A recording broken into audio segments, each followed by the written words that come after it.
What's up, ladies and gentlemen? Welcome back to another episode of At Home with Mark. Today is season 2, episode 22. We have the lovely Jeff McErlain here. And you're going to get into some nerdy stuff. I already talked to you about that. We're going to get pretty nerdy. But I really appreciate you making some time, man. This is awesome. So many people are excited about this. Thanks for having me. Yeah, man. So I always start off this show with a similar question. I have a super duper pinpoint moment in my life when music hit me and I was like, I want to play guitar. Ran home, told my dad I want to play guitar. Sure. Can you remember something like that, super pinpoint, or was it always there? Well, it was kind of almost always there. I remember wanting to play guitar before I wanted to play as a kid, I was really attracted to it. I thought it was the coolest thing. And I remember asking my parents to send away for this home guitar course. Dating myself was on a record, And then the first thing they did was have you tune the guitar to the record. And of course, I'm like 5. I'm like, I play it lefty, and it was a disaster. But I think I have an older brother and sister. And so music, I started hearing a lot of their music, and it was like pop radio as a kid in New York. And then I think the first thing that really got me going, because I had the older brother, would be, I'm trying to think what it was. It was Zeppelin and Queen. Queen and Zeppelin. Yeah. They're the first things. And I became an obsessive Pink Floyd fan in 7th grade. So that was the big thing. Nice. So those were the seminal records. What Zeppelin record hooked you? 4. Oh, okay. Just hearing, I think it was hearing Black Dog for the first time. I was like, what is this? This is the coolest thing I've ever heard. And Queen, Bohemian Rhapsody, that was great. And then I got A Day at the Races. And like I said, my brother being a big, a few years older than me and being a fan of music, and my sister, listening to Frampton Comes Alive endlessly, all those things were in the house. So, and at that point, I was big into Pink Floyd and the Doors and Queen. And then I think it was for me that the pivoting point was the first Ozzy record. Oh, okay. Where I heard that and I was like, what's going on? I liked Sabbath, and I knew a little bit. My brother was into the heavy stuff, and that became my music. And Rush and Sabbath and Priest and Maiden and Michael Schenker and all that new wave of British heavy metal stuff was huge for me. Okay. So, I did not know that. Yeah, I'm showing my age. Oh, I'm a metaler growing up, total metal guy. Yngwie fanatic kid, man. When I sent away and got Yngwie's cassette. Yeah, so no. Yeah. So we're about the same age, I think, at this point. So it was a great time to play guitar. Just to be, it was all the instructional videos were coming out, and Van Halen. I saw Van Halen, the original lineup, and all that stuff. So yeah, it was cool, man.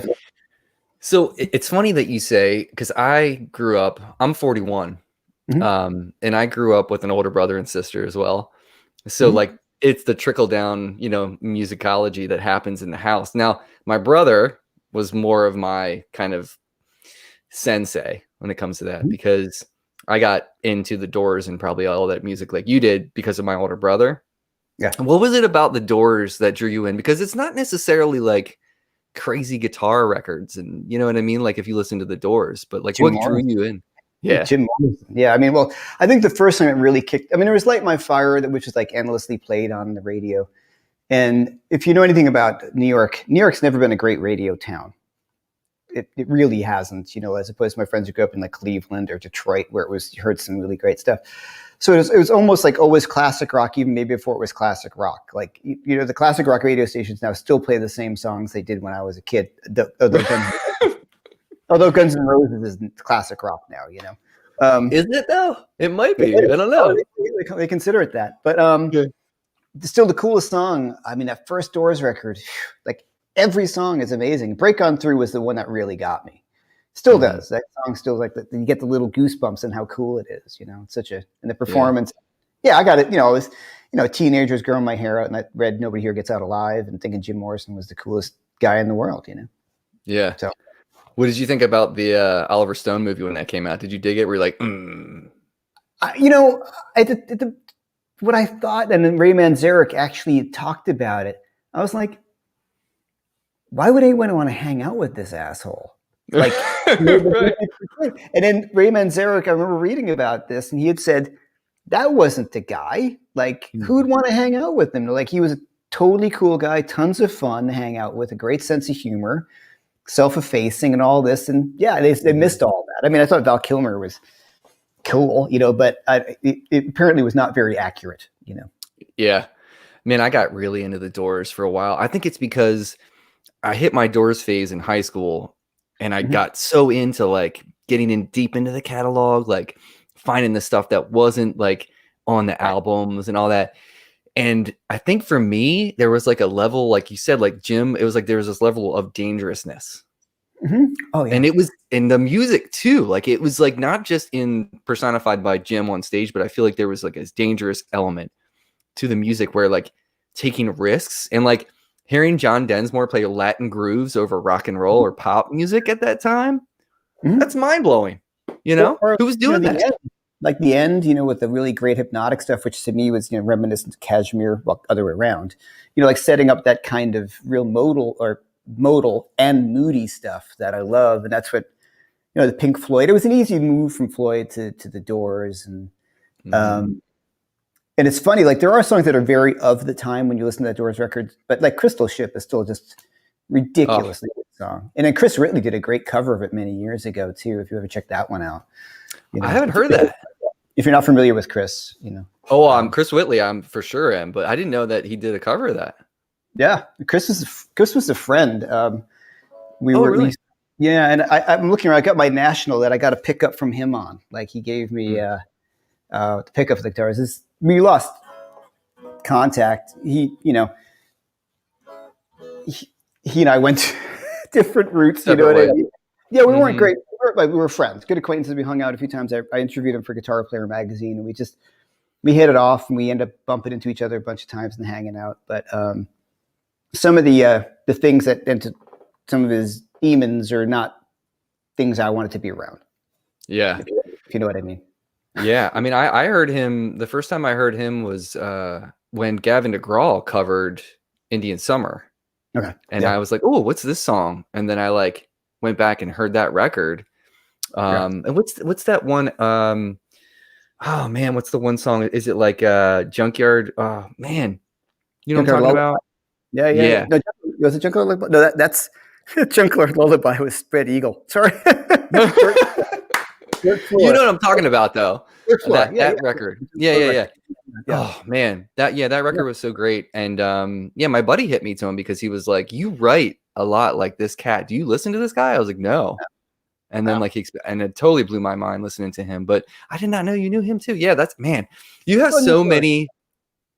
Right, but still, like, he's got the record for me. Like Din was the shit, man. Like that record just killed me. And that's when we were kind of friends. And it was fun talking to him. And I'm like, I would think you'd be a certain way. He's like, well, I just tune the guitar whichever way feels good, and then I'll write a song around it. I'm like, all right. That's an artist for you, man. That's so funny. Yeah, for sure. Oh, look who's in here. That's funny. So let's talk about Pink Floyd too, because so it's funny. I just went back and watched. You know how like on Amazon there's the making of Dark Side of the Moon. Yeah. On there. Yeah. So I'm sure you've seen that, but Live from Pompeii, like that whole. I mean, I had that on VHS back in high school. Like Careful with That Axe, Eugene, and all those old tunes. That was mind blowing. Like, what was your favorite stuff like from Pink Floyd? Because there's some different eras. I mean, well, my mom, bless her, I was so obsessed. She let my brother take me to a midnight movie of Live in Pompeii when I was in 8th grade, and I was just like, "This is it. This is what I want to do." I want to be David Gilmour. You know what I mean? I still kind of do. So all that stuff. I mean, Astronomy Domini is still one of my favorite tunes. I just relearned it because I was like, I want to be sure I play that right. I could probably play it, but it would get dinged or something like that. But all right. be monetized if I play the first few chords. But like I had not learned it right, so I just sat the other night, with a glass of wine, just learning how to play Astronomy Domini from Umagoma. So just for fun, and matching that delay. He's got that Benson Echo rack, so I was trying to get that sound going, and it was just a ton of fun. Yeah, man. So all of it. I mean, I would say if I liked the Sid stuff on the own records, the first two, like Piper Gates of Dawn and Saucerful of Secrets. It's a little rough. It's not the first thing I put on, but there are certain tunes that I think are really brilliant. And I love some of the stuff from the Barrett records, solo records, Madcap Laugh and Barrett, like, what's the big song? There's a great one. There's a few. Yeah, that stuff is, I'm terrible with song names sometimes. Yeah. I mean, Gilmore still does some of them live. And then, all of it. I mean, it's hard for me to say, but if there's like, Animals, probably my favorite record by them, and good choice. And their best record is Dark Side for sure, but I love metal, all of it. I mean, stuff from Obscured by Clouds and Nile Song and all those things like that, and and the solo stuff, the post Gilmore, the post Waters stuff I'm not so crazy about, and I really do like some of the Waters solo records. Pros and Cons of Hitchhiking is great, and Eric Clapton plays really, really well on that record. Amused to Death, Jeff Beck. I think some of Jeff Beck's best guitar playing is on Amused to Death. Okay. There's a song called "A Ballad of Something Bill Hubbard," where it's just playing these harmonics, and in the beginning it's just insanely good. Yeah. Man, I can talk about oh, dude. And did you ever hear Primus do Half a Cigar? No, I haven't heard them do it. That's pretty intense. It's pretty awesome. And then Les Claypool's band, I can't remember what the name of that band. It was like, I don't think it was the Flying Frog Brigade at that time. I don't know what it was. Some crazy, Les Claypool. Yeah. So it's probably something crazy. They did Shine On You Crazy Diamond, but they did it up. So it was like the tempo was way up, but it was cool. It was hip. It wasn't like, goofy for the sake of goofy. It was really good. The first time I saw it live in Red Hook, New York, at really? Gathering the Vibes Festival. And it was like a ton of amazing bands. So it was like Les Claypool, was like John Scofield, Medeski, Martin and Wood. Like it was just like stacked. And in fact, Ray Manzarek's band played there. Oh, really? I can't remember what his band was, but of course they did a bunch of Doors stuff. But I mean, that was a crazy festival. But like, you got to check out, see if you can find those versions of Half a Cigar and Shine On You Crazy Diamond, because they are worth listening to. And Voivod's versions of the Nile Song and Astronomy Domini were cool because they did that really, I don't know, yeah. Yeah, that whole thing. Yeah. Oh man. Yeah, I don't get you. Always Dissonance is my friend, man. It's crazy. Like I think my foray into Dissonance was Wayne Krantz, and knowing that it was hip, it was cool. It was all right to do that stuff. Sure. But hey, I wanted to ask you. So music aside, so there's some seminal records there that got you on your way. Mm-hmm. When you learn how to tune the guitar from listening to vinyl, where did you go from there? Like, how did you start playing the instrument? Because did you start teaching yourself? No, it really came down to my brother, because he started taking lessons, and I was just like, I want to take lessons. So my mom, just the local music store, I had a very patient guitar teacher, and it just hit maybe about like 8th grade, where I hated sports. I was actually a pretty good runner, but I hated it. And I just listened to music all the time. And then I just started playing. I was like, wait, I think I'm actually okay at this. Like it was one of those things I started to, I don't know if I was good or not. I was obsessed with it. So that was it. And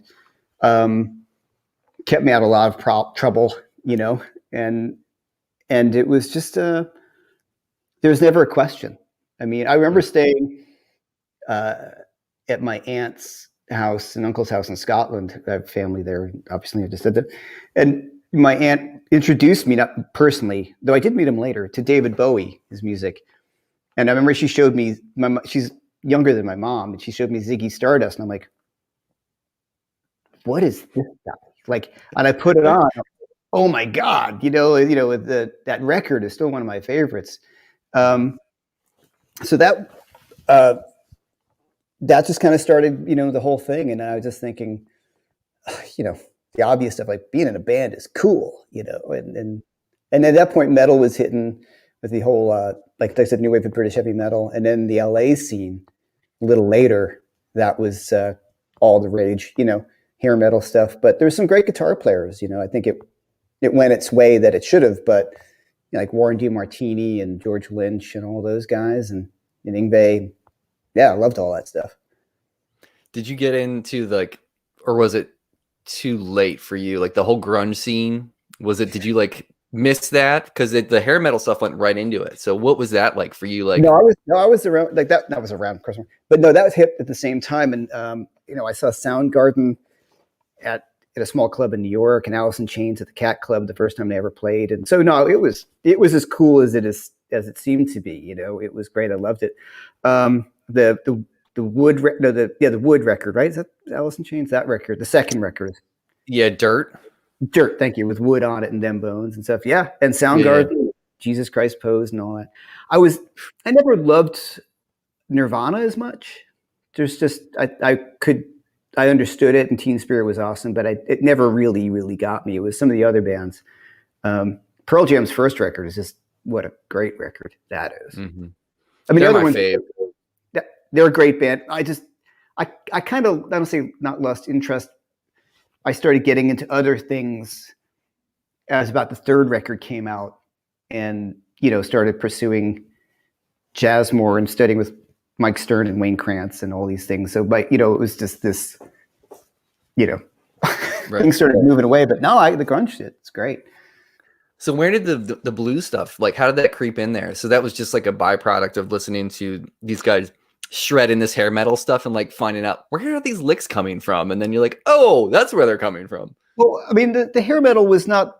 I was never really into hair metal per se.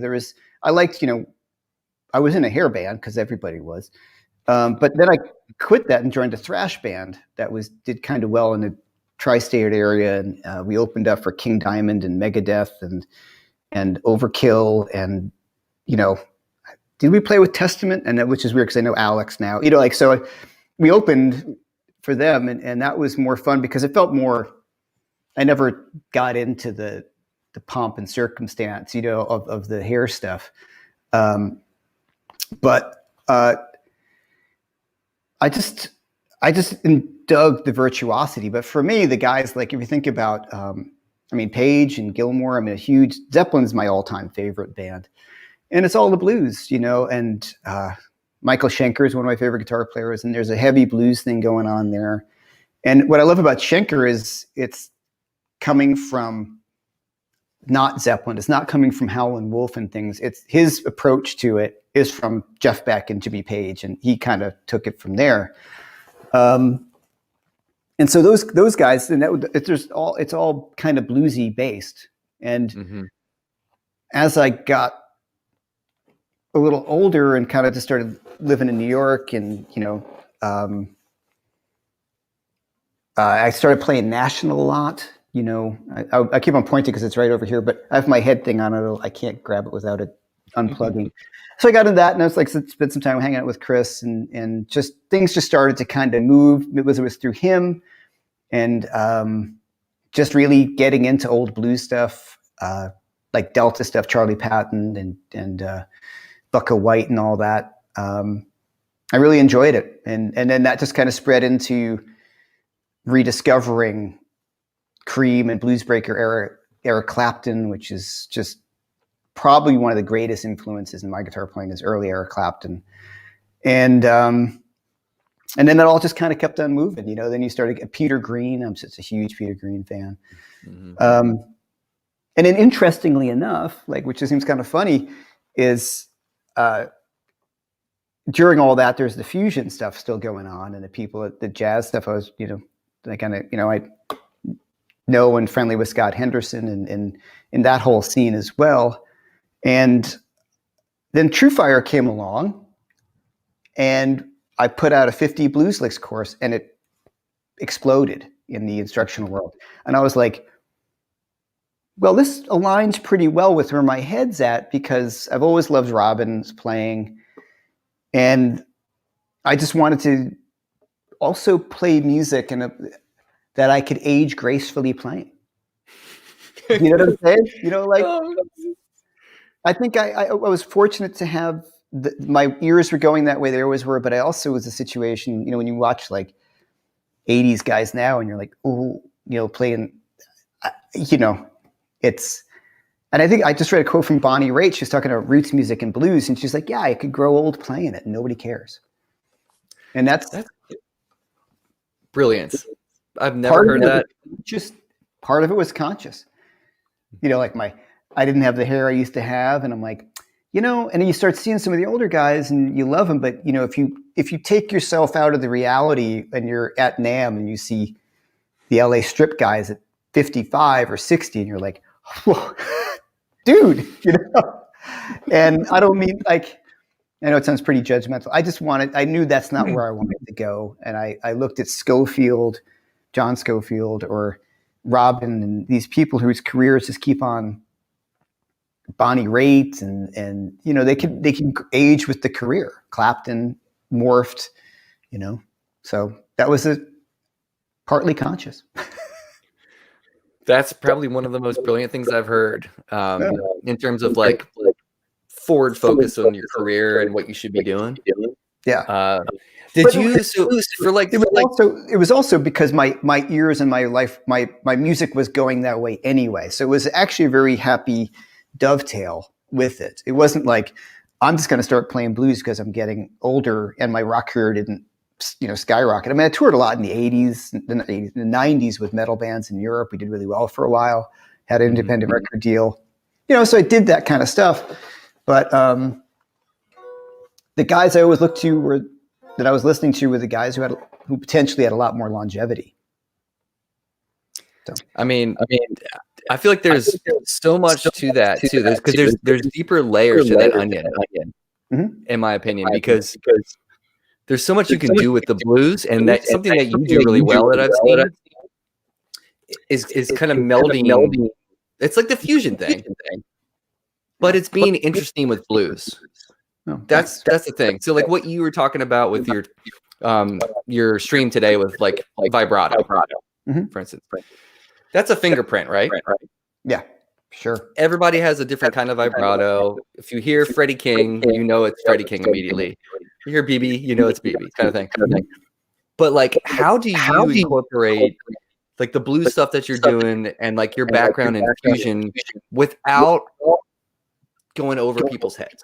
Because that's tough. There's a fine line. Yeah. Sorry, my ear is itching here. It is a fine line, and I mean, I am so grateful to work with the master of it, which is Robben. For me, he was the guy that made me see that I can do these things. And John Schofield, like when Schofield plays blues, there's this other element to it. And I always looked at those guys too. I mean, I can listen to, Matt Schofield, who's a friend, who's a spectacular guitar player. And he goes there too sometimes. And he finds it difficult that the more you start going there, the less you're accepted by the traditional audience, which is funny. And I think my point at this point is I don't care anymore. Does that make sense? Like, I don't care. I just play the guitar the way I'm going to play the guitar. I don't want to sound dark, like there's no money to be made in it, but you know what I'm saying? It's not like, well, you guys are, you're not going to play Madison Square Garden 4 nights a week if you add in that flat 9. It's not. So at this point, I just play it what I kind of hear, but it still is always rooted in the blues. Because I think for me, when things get too fusiony, say someone like Alan Halsworth, who I love, one, I can't do it. It's so far removed from or Kurt Rosenwinkel or someone like that. I'm like, I don't have that knowledge or ability or whatever. So I just try to, what would Jeff Beck do, that kind of thing. And I think he's the perfect template for where, like, he and Robben are the templates for what I kind of look at in terms of, there's other guys, but Jeff Beck, those records just, I'm kind of a little stream of conscious here right now. But one thing, as I got older, I cared less and less about technique and just becoming more and more identifiable and musical. So when I listen to Jeff Beck, I'm like, he's got amazing technique for what he does. Nobody can do that except him. So to me, that was the goal. Or like David Gilmour, it's like the goal is, I always want to push what it is that I'm doing, have my own voice, and develop the technique I need to hear what's in my head. And I realized at one point that I don't hear what Alan Holdsworth can do in my head. Does that make sense? Yeah, for sure. Do you, let me see if people were saying I was feeding back, but let me check that. Can you hear me, Jeff? Your voice got really low. All right. Is it still there? Still there, but it's low. Oh, okay. Weird. Huh. Let me see if I can fix this. Sorry, guys. Is that any better? Yeah, much better. There we go. What I think is cool about that, walking that line, is something that Robben does, is like, the technique that I have always been curious about is playing over the bar line smartly. Sure.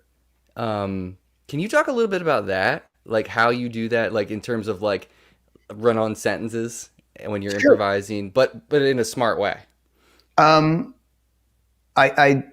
do it a lot, I've been told, and I didn't quite realize I do that a lot. And I have to say it's coming from the jazz background and digging more into that. And certainly Robben does it. And when you're around it enough and you're influenced, and there's certain people I try not to sound like, you know what I mean? Like you're, like guys are really into Jimmy. It's easy to fall into sounding like Jimmy. So the over the bar line thing, on a technical angle, I would just target a beat in the next bar. You know what I mean? So if I'm, you know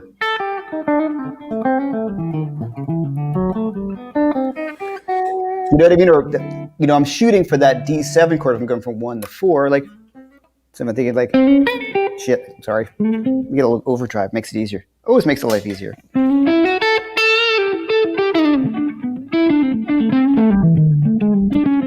You know what I mean? So I'm just kind of shooting for that D chord, and I might shoot to resolve that note to the D chord on a downbeat or to the second bar of the D chord. Mm-hmm. Another guy I really felt that from was Michael Schenker. If you listen to Schenker, he plays lines. He doesn't always play licks. He plays lines, and some of his lines are like 2 bars long. And you go on that ride with them.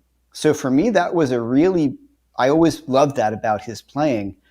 And whether he knew it was a jazzy sort of thing, I just gravitated towards that. And then you hear like any jazz musician does this. So that was the real jazz influence on it. But you can practice it by, I am going to, even simple things like, if I'm playing over A7, I should have my looper hooked up, but yeah. You just take a lick and maybe you work that lick through an octave, yeah. Shit. Sorry. Or something. Playing really terrible at the moment. To bring that same line through the music, right? Or something like that. So that's a whole 1 and 2 and 3 and 4. So it's a whole line of playing over I played a lick through the whole thing that's connected from one point to the next and resolved at a point. Yeah, that takes a lot of concentration and forethought if you're on the stage. So, do you actually think about it in terms of in the moment you're probably just feeling the music, right? Like you're not really. It comes from practicing it. I mean, I practice it a lot, and at home with a looper going on or something, and then allowing yourself to just screw up and then just trying to save it. And then having the courage on a gig to just say, F it, this is live. I'm just going to go for it and see what happens. And unlike this very moment, hopefully there's a certain level that I can play at. And then what I love about gigs is I always feel like, for better or for worse, I'm not happy unless I'm actually trying to push it. So if the technique isn't 100%, sometimes I'm like, yeah, the vibe's there, because that's that Jimmy Page feeling in me. Like everything is just like, is this going to explode or is this not going to, and I like that. So I think it was through just practicing those particular things. I want to be able to play over the bar line. So write lines that go over a bar line.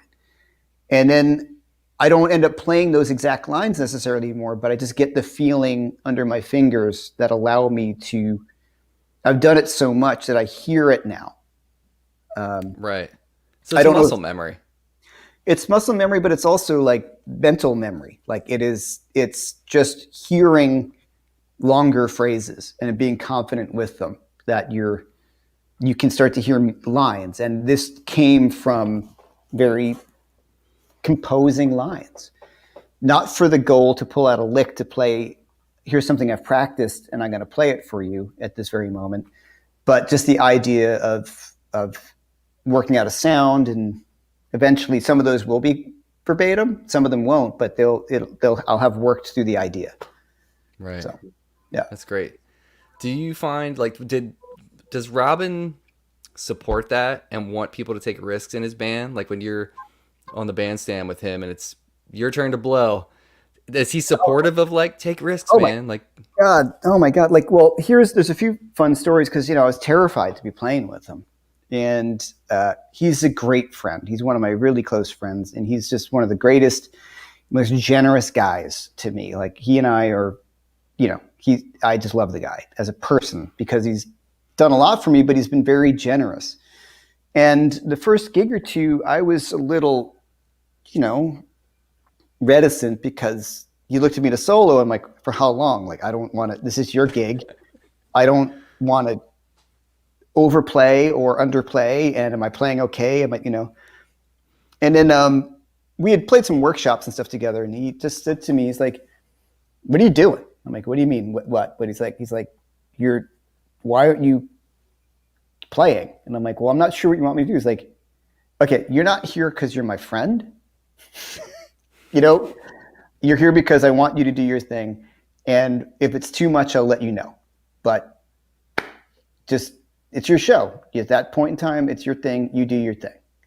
And he was so generous. And sometimes he started doing a slow blues. And by the second night or third night, he just gave me the whole thing by myself. And he would just play rhythm. And he's like, no, that's yours. And go as long as you want. I'm not going to stop you. That's your thing. That's your showcase. And he would just let me go. And if I didn't commit, he would give me a hard time. He's like, come on. So. Right. That's a pretty cool teacher in a way, inadvertent teacher in a way. Well, certain things he did that were kind of fun and I appreciate it was on the second gig, we did some of the songs from my record. And he's like, we played 2 tunes. He goes, all right, Jeff's got this one. I'll be back. And he walks off stage. And I'm like, so, yeah. And I was like, wow, man. He's like, were you mad at me? And I'm like, no. I said, you were doing that old jazz thing, right? You got it. And he's like, yeah, you got it. I knew you had it. You needed to figure out that you got it. And he's like, I could tell that you needed to figure out that you got it. And yeah, so it was a great learning experience. No, he gave me all the freedom in the world. Totally. That's amazing. Yeah. Was there any specific tunes of his that you had to learn that you're like, oh? Yeah, there was a few that I started to overanalyze because there's one off of I'm so bad with the song titles, and I feel terrible about that. Off of the Bring It On Home record, there's a ballad.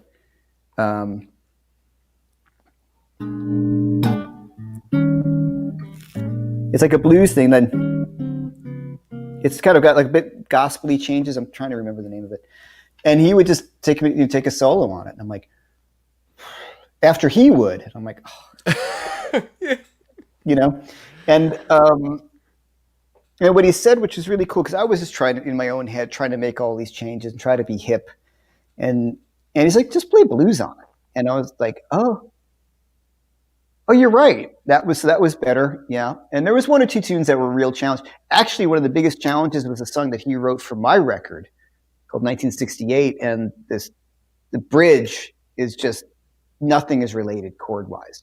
It's just sounds like a Steely Dan sort of thing, and I had to really work my ass off to play over that confidently. I still don't feel like I play confidently over that. Because there's funny. Out changes. Nothing's really related. Changes keys all over the place, but it works.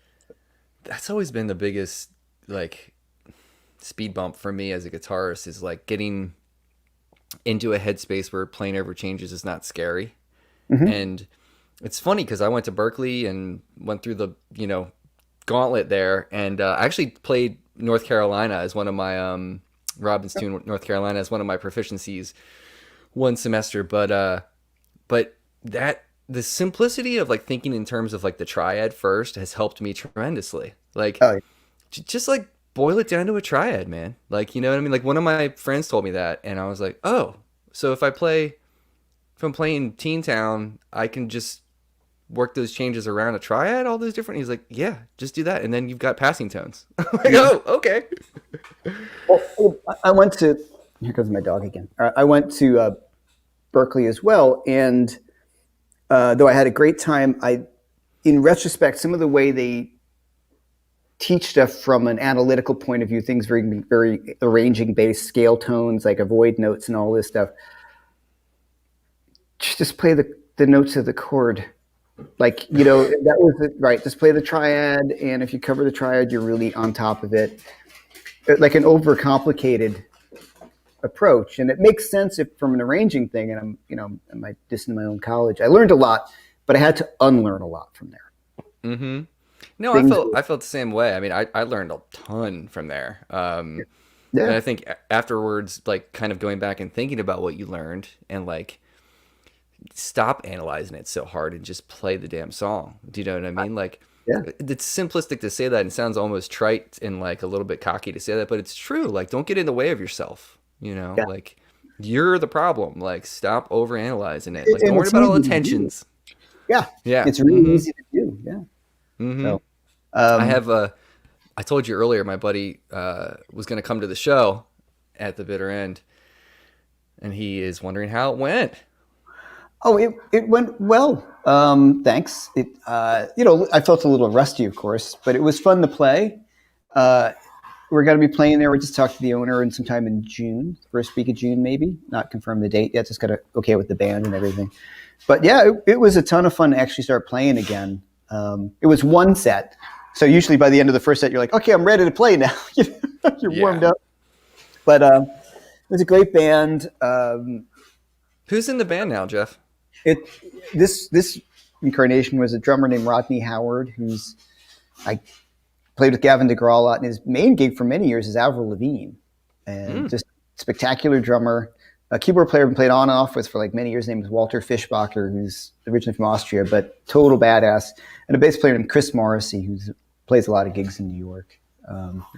And just people I've known for a long time, really great hangs, and just listen and having fun. Yeah, it went well. But thank you for trying to come down to the gig. It sold out, which I was very happy about. So were you in NYC in the 90s playing? Yes. Mm-hmm. Okay. And you said so Mike Stern and Krantz. Mm-hmm. So how much time did you spend with those cats? Well, I used to have a steady gig at the 55 bar every other Friday night for many years. And that fell apart we had a bluesy rock thing, and I would play some of the fusion-y stuff. And then the new owner took over, and she and the singer of the band it was oil and water, and I got taken down with the, I think the steady gig went away, nothing's forever. Yeah. Mm-hmm. So I worked a little bit with Mike after college, and had taken a few lessons with Wayne to get started, and they all kind of hit me to that Charlie Banakis stuff. This is if you know Charlie Banakis is, he's a teacher who was in Boston, who's passed away, and I've always kind of flirted with that approach note stuff or superpositions, and it was really kind of cool to study with those guys. But it was more just hanging out, like going to see Adam Rogers play, and just my friends too, like in New York, that you just great guitar players, tons of great guitarists in New York. So trying to think, like, at that point I was doing more of a rock thing too, like Angus Clark, who's a great friend of mine, plays the Trans-Siberian Orchestra, and did a lot of hard rock gigs, and Joel Hoekstra, people like that. But the fusiony stuff was that was the scene at the 55 bar, so that would be there almost every night, because it was like Cheers. You walk in and they put out your drink for you because they knew me so well, and then that was a ton of fun. So it was really educational, and working a little bit with Mike, not a ton of lessons, but enough to open the door. And then I started studying with a guy who I'm actually working with again now, my old teacher. His name is Rusty Philippus, who really started working with that Banaka stuff back then. And I just get bored, so I just gave him a ring and said, "You still want to? I'd love to talk to you about some stuff." So we've been working together, and it's been really fun because I'm excited about playing guitar again. Not that I wasn't, but I'm excited about new stuff. I'm doing things that I haven't done before, so I can't wait to practice again, which is really fun. That's saying something, man. That's awesome. Yeah. Oh man. So the Wetlands, that was a big venue in New York, like in the 90s and stuff too, man. Lots of stuff. I mean, I grew up on Spin Doctors too, man. Eric Shankman was one of my favorite players. Sure. But like Blues Traveler and all those cats, that was like the place to be, wasn't it, back then? The Wetlands was big. I mean, at that point I was playing, I guess, well, it was funny. I always used to go to things like the Limelight and the Cat Club and all these things, the rock clubs. And then a friend of mine who used to get me on the list there, because it was all about, everybody was on the list. It was just to pack the club. You know what I mean? Nobody paid to buy drinks, and So, and she had said to me one day when I was looking for bands and things, she's like, "You're hanging out in the wrong places. You need to be on, like, you don't play like this. You're like, she was pretty funny. She goes, "You're an actual musician. You're not a rock star guy. You're not a poser. So you need to go hang out at, Bleecker Street." And so a lot of clubs were open at that point. And the Wetlands wasn't quite my scene. That was little later. I mean, I knew those guys, and I played with Aaron Comis, back in the day on a few things. And but that wasn't my scene. So I didn't go to Wetlands all that much, because sometimes you're there and like everybody's wearing tie-dye. Like it had that early jam band thing, and I just wasn't it wasn't my bag, man, so. Yeah. So at that point I was touring a lot in Europe with a hard rock metal thing. Right. Which was fun because that band was like an offshoot of a band from New York called Defunct. So it was this heavy downtown New York metal-y funk thing, and people were like, "Oh, you guys should open for the Chili Peppers." And those guys were a little older than me, and they're like, "Yeah, they cited us as being a influence." Like, so it was a bunch of heavyweight jazz musicians, funk guys, and I was fortunate enough to play in that band and really get my ass handed to me quite a bit, because I was about 10 years younger than them, Yeah, that's dope. It's like Fishbone and Living Color, like those all bands. Yeah. No, with downtown, the Black Rock Coalition, all those things that were going on down in the Knitting. We used to play at the Knitting Factory, so I was more at that kind of thing, So yeah. Okay. So then, when did like the YouTube? I know TrueFire is what kind of launched things for you. Mm-hmm. But like, Sure. When did the YouTube thing like become more of a part of your day to day? Well, two things happened. One, COVID, and I just was like, everybody's locked down, so let's give people something to do and give myself something to do. And a really interesting thing, and I was a little late on it because still trying to have a performance career and fortunately making a living as a guitar teacher. And I went to NAMM. I think it was not last year, obviously the year before. I go pretty much every year, and it's where I met Eli and T-Rock and all these guys. Last year or the year before, whatever it was, I was walking around and I'm looking, and like anybody who was on a board or a panel, I'm like, where's Eddie? Like it's all YouTubers. It was a fascinating thing. And I was with David Grissom. We hung out. He's a dear friend, and he's like, things are way different, you know what I mean, than they were. And you know, I know Rick Beato, and we spoke there, and Tim Pierce, and since the music business is fairly non-existent, I looked at it as the way I love teaching, and it was just a natural progression for me to start doing that. And then, you know, you're building your base of people who enjoy what you do, and I enjoy them. And the live streams started happening, and they started becoming successful, and things started to grow. And it's been fun. It's been great, and I'm so appreciative. I do a live stream every Wednesday, and it's always got a lot of people in. There's a lot of return people, and I just it's the way everything's got to go at this point. Mm-hmm. You know, and I'm okay with it. You know, it's I don't necessarily want to go on the road anymore, you know. Dude, it seems like the new rock star is YouTubers, you know. For, you know, whether people like it or not, man, it's like folks like you that are just entertaining us and keeping our minds active by learning, you know. That's important. And then hopefully people, you know, I'm intended upon it. I was going to do another record with Robben. We decided to do another one. And then COVID hit, and whether I do another record with him or not, it's, you know, I hope it's a way that people can discover my music. And it was funny. Somebody was at the Time Warp at the Bitter End the other night, and he's like, "Wow, I've never heard your music." He's like, "Your music is nothing like anything you do on TrueFire." I'm like, "No, not at all. It's nothing like that. You know, it's rocky fusion stuff, you know, but with a blues thing to it," you know. So, do we need another straight-ahead blues guitar player? Yes, maybe. We need as many blues guitar players as we can to keep the blues alive. First and foremost, you know what I'm saying. Okay, let me put it this way. Yeah, I've got friends of mine who play way better than me. You know, right. You know, when you get up and you play a gig and Matt Schofield invites you to sit in, you're like, okay, this is just going to be on a blues. It's Matt. Like, how am I going to? Right. You know, that's what I'm trying to be better. It's just, you know what I'm saying? Like, he does that really, really well. So and then also, it's the stuff I grew up on. When I start writing things, it all becomes a bit more fusion-y and sometimes a little more, I don't know what you call it. More like Jeff Beck influenced. Yeah, more Jeff Beck influenced, a little dirtier sounding, or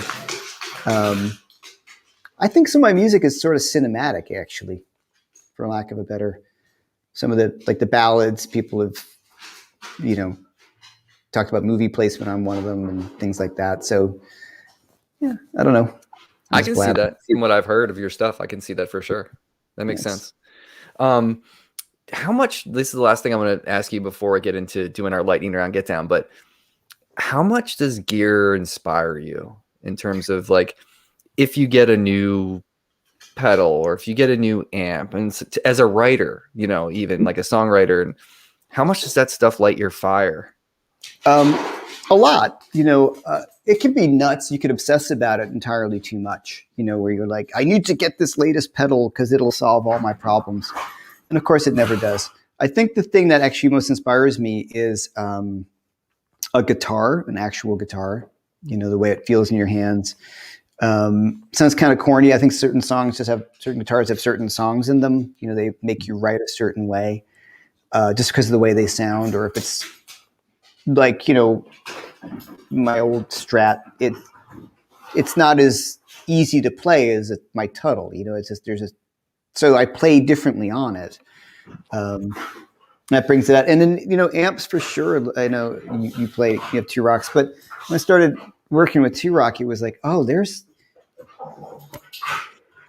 I mean, it really made a difference. And it sounds, you know, very sales pitchy or something, but I really don't feel that way. Like every time I plug in to the Bloomfield drive, I'm always happy. Like always. And I'm just like, yep, this is it. This is great. And I don't look for any more amps. I don't really care. I got my Marshall, which does its Marshall thing, and it's great. But plugging into the T-Rock, I'm like, this is what I've been looking for, and it covered tons of ground, and it's just a pleasure to play. And there's a thing about it that I know and other good amps, like a really great super, like just when it's a great amp, like there's a certain amount of compression that your amp is working with you as equally as with your guitar. And when you're sometimes using that house amp and you're like, this is a bit of a slog, and you get used to playing something really nice. But yeah, I think gear can inspire me in that sense, or a sound, like if you come up with a cool, univibe thing that might maybe, or a delay sound, but a guitar for sure. On that note, I got to show you this. I just got this. I sold 2 Suhr guitars. Okay. I've been wanting to get a custom shop Strat. Oh man, nice. Forever. And I got it. It's great. It just has a tiny bit of relicking. It's not crazy, but better. I love the feel of relics. They just feel. There's something about it. Yeah, they're inviting to play. It's like it feels like an old guitar, Yeah, it's crazy. And I got it from Wildwood. I got one of their Wildwood 10s. Oh yeah, cool. And man, I'll tell you, I've never been happier with a guitar in my life. I got away from Fender and got into the Suhrs because they just felt modern and they felt good in my hands and all that stuff. And then one of my buddies was like, you should do a comparison video of your old Strat. Like I have a 99 Strat with your Suhr.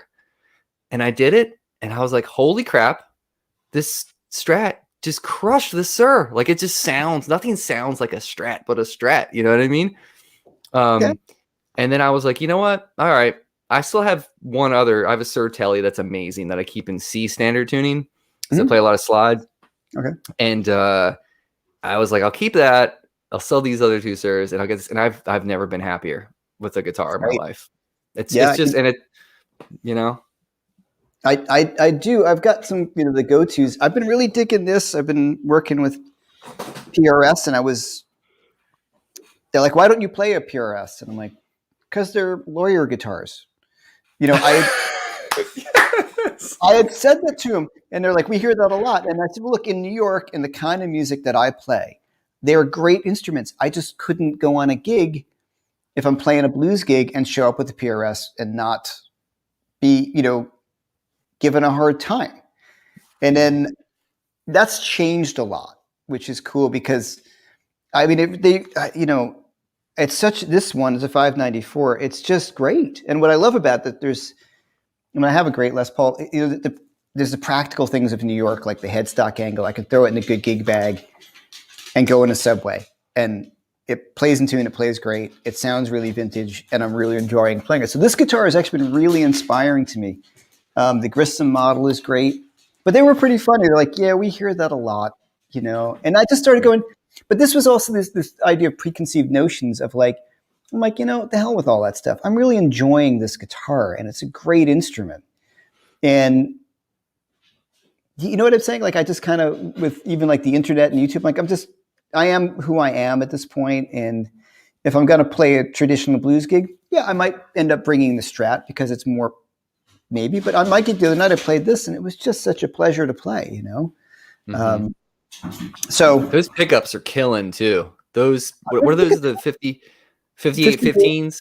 Yeah. LTs. And the guitar is just beautiful, and it's 7 pounds, 6 ounces. And, it's just a great sounding guitar. I've got, I know what you mean, but like when you're talking about a Strat is a Strat, and nothing sounds like Fender makes the best Strat. I love my Tuttles, but they have their own thing, but nothing's beating, Ooh, yeah, man. Yeah, the finish on that, you could tell it's really light. Yeah. That makes me happy. Right. And this is, this was a stretch, but I'm glad I own it, Mm-hmm. So, is that an early 60s Strat? It's a 64, yeah. But sounds like it too. The Univibe.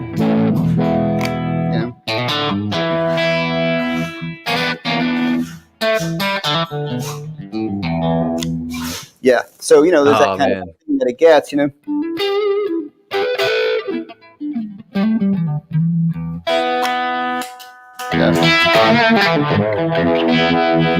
There we go. Yeah, you can do that in E flat though for that. But yeah, I know what you mean. But there's the practical things that I like for recording. The PRS is always in tune. You play a chord, like, wow, that's perfectly in tune. And I've also found a lot of people will listen with their eyes. Yep. So, I did a session recently, be like, oh man, what mics were you using? I'm like, that was an aux. And they're like, really? Because they were convinced that I'm like, I can't. They wanted to know how it was running. Yeah, it's Veridust. Yeah, it was just nice. So, yeah. That's so great. All right, Jeff, you want to do this lightning round get down? Sure, man. All right, so what we're going to do here, all right, I'm going to have a metronome at about 105 BPM, cruising altitude of 105 BPM, just for a little bit of suspense. Nothing crazy. No one needs to get scared. No one's going to get hurt. I'm going to ask you 10 questions. Okay. If you want, you can explain your answer. I love hearing explanations. That's totally cool. Okay. But if you don't, if you want to burn through, burn it. All right. First question is always the same. Mm-hmm. Lennon or McCartney? Lennon. Lasagna or feta? What? No, wait. Sticking with Lennon? Yeah. Okay, good. Lasagna or fettuccine? Lasagna. All right, for a Strat, SSS or HSS? SSS. All right. Same song, different singers. Who do you prefer? When a Man Loves a Woman, Percy Sledge, or Michael Bolton? Percy Sledge. All right. Podcast or Audible book? Podcast. Cheers or Frasier? Oh, fuck. Frasier. All right. Would you rather fight 1,000 ant-sized bulls or fight one bull-sized ant? 1,000 ant-sized bulls. Rollerblade or roller skate? Neither. I know that was a throwaway one. All right, Pez. Is it candy or is it your grandma's cataract medicine? No, it's candy. Okay. Last one. Sometimes it's the hardest, sometimes it's the easiest. If you could take one record, okay. Erase it from your memory. Right. You've never heard it before. Mm-hmm. So you could go back and listen to it just for the first time, just to enjoy it for the first time. Mm-hmm. What record would that be? Fuck. Sorry, I'm cursing a lot today. Dark Side of the Moon. Okay. I'm sure that's probably a common answer with people. Is it not? Only twice. Oh, really? Yep. So the only other person that told me that. I'm getting delay again. I'm sorry, guys. I don't know what's going on. I don't hear it. Okay, good. The only other person that said that was Gabe Dixon, the keyboard player for Tedeschi Trucks Band. Oh, cool. And I was not expecting that from him, to be honest, because he's a huge Elton John fan. Right. But I guess that's kind of like the obvious answer that he would have given, like Tumbleweed Connection or something, My other one was probably surprise would have been the Pornography by The Cure. That would have been my other one. Oh, yeah. That would have been a left curve. Okay. Yeah, sure. Okay. So how come that record? Oh, I love The Cure. Okay. Yeah, totally. And the Smiths and all that stuff. I really dug all that. But The Cure had to something in terms of the dark stuff, especially that record, Head in the Door, certainly Disintegration. It's great records. And he could write the most perfect pop tune, like ever. And then in the same record, just write that big gothic epic. And what I really learned and loved about Robert Smith is the layering. Like, so some of the songs will just be the same riff for like 5-6 minutes, but it's just this addition and subtraction of parts and different sounds and all these layers that like being a fan of Daniel Lanois as well. I really go, that's something that I find really huge, and I love hearing that about them. So there's parts that have been created, the mood of the song, it's about coming up with this thing. But yeah, I still love that record. It's got the synth drums and all that, but there's the song called Figurehead on that is just so amazing. And some of the stuff's pretty hip though.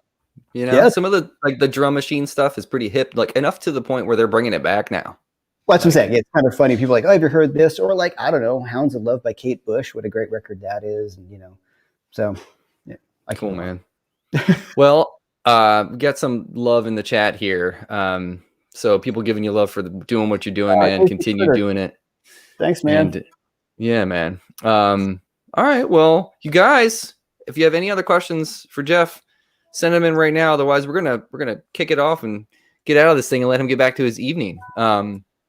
But Jeff, thank you so much, buddy, for making the time to do this. I was really looking forward to it. And next week, guys, is the 50th show. I can't believe I've been doing this for 50 shows. I got Oliver Wood from the Wood Brothers. Cool. Are you hip to those guys?